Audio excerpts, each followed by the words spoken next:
നിങ്ങൾ ദുബായിൽ സ്വന്തമായിട്ടൊരു വീട് മേടിക്കാൻ നേരത്ത് വെറും ഒരു വീട് മാത്രമല്ല മേടിക്കുന്നത്, നിങ്ങളുടെ ഭാവി സുരക്ഷിതമാക്കാൻ പറ്റിയ ഒരു വഴിയും കൂടാണത്.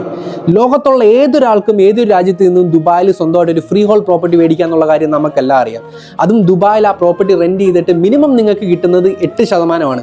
എന്ന് വെച്ച് കഴിഞ്ഞാൽ നിങ്ങൾക്കും നിങ്ങളുടെ ഫാമിലിക്കും ഈസി ആയിട്ട് ഫിനാൻഷ്യലി സ്റ്റേബിൾ ആവാൻ പറ്റിയ കാശ് അതിനകത്ത് നിന്ന് നിങ്ങൾക്ക് കിട്ടും. അതുമാത്രമല്ല, ദുബായ് മാർക്കറ്റ് ഗ്രോയിങ് മാർക്കറ്റാണ്. അതുകൊണ്ട് തന്നെ നിങ്ങളുടെ പ്രോപ്പർട്ടിയുടെ വാല്യൂ ദിനം പ്രതി കൂടിക്കൊണ്ടേയിരിക്കും.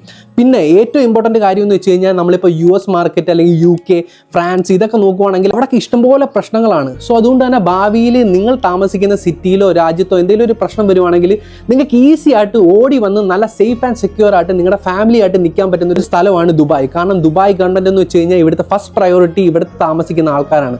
സോ അതുകൊണ്ട് തന്നെ എപ്പോഴും ഒരു ഇൻവെസ്റ്റ്മെൻറ്റ് നോക്കുവാണെങ്കിൽ ഷുവറായിട്ടും ദുബായിൽ ഒരു ഇൻവെസ്റ്റ്മെൻറ്റ് നോക്കുക, ഒരു ഗോൾഡൻ വിസ എടുക്കാൻ നോക്കുക. ആ ഗോൾഡൻ വിസ കൊണ്ട് നിങ്ങൾക്ക് നിങ്ങളുടെ ഫാമിലിക്കും ദുബായിൽ നല്ലൊരു ജീവിതം ജീവിക്കാൻ കഴിയും. സോ നിങ്ങൾ ദുബായിൽ സ്വന്തമായിട്ട് ഒരു പ്രോപ്പർട്ടി നോക്കുന്നുണ്ടെങ്കിലോ അല്ലെങ്കിൽ ഒരു ഇൻവെസ്റ്റ്മെൻറ്റ് നോക്കുന്നുണ്ടെങ്കിലോ ഷുവറായിട്ട് എന്നെ കോൺടാക്ട് ചെയ്യാം. ബാക്കി ഡീറ്റെയിൽ എല്ലാം ഞാൻ പറഞ്ഞുതരാം.